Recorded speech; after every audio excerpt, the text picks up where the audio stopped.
Chapitre 9. L'âme qui pêche mourra. Ceux pour qui l'âme n'existe plus après la mort, citent les versets dans la Genèse chapitre 2, verset 17, « Le jour où tu en mangeras, tu mourras certainement ». Et dans Ézéchiel chapitre 18, verset 4, « L'âme qui pêche, c'est celle qui mourra », pour en tirer la conclusion suivante, l'âme meurt quand le corps meurt. Certes, quand un pécheur arrive à la fin de sa vie, son âme meurt à son tour. Mais le corps est venu de la poussière alors que l'âme est spirituelle et donnée par Dieu. De ce fait, si la mort du corps est une chose, celle de l'âme en est une autre. La première désigne la première mort, et la seconde mort.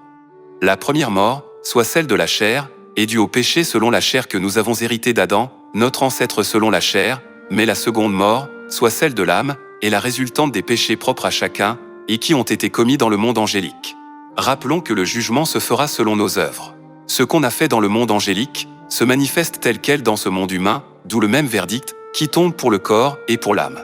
À noter que nous ne parlons pas ici de l'immortalité de l'âme, la théorie enseignée par les églises catholiques et presbytériennes. Comme l'indique la Bible, et précisons-le, des âmes pécheresses, voire des anges déchus également, feront l'objet du jugement dernier pour entrer ensuite dans la mort.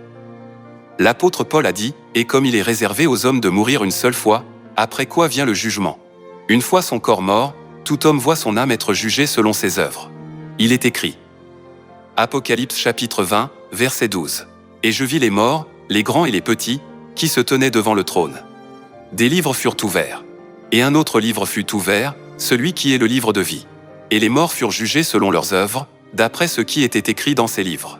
De son côté, Jésus a dit. » Luc chapitre 12, verset 47. « Le serviteur qui, ayant connu la volonté de son maître, n'a rien préparé, et n'a pas agi selon sa volonté, sera battu d'un grand nombre de coups.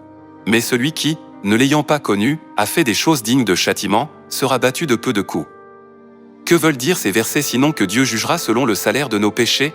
Il est donc nettement précisé que, lors du jugement dernier, chacun sera puni selon ses péchés de manière différentielle, soit une heure, soit un jour, soit durant une génération. Au bout de cette punition, son existence s'achèvera par la mort, voilà ce qu'est la seconde mort. Le diable ayant séduit les nations, ainsi que les faux prophètes, seront cependant tourmentés jour et nuit, au siècle des siècles. Il est écrit. Apocalypse chapitre 20, verset 10.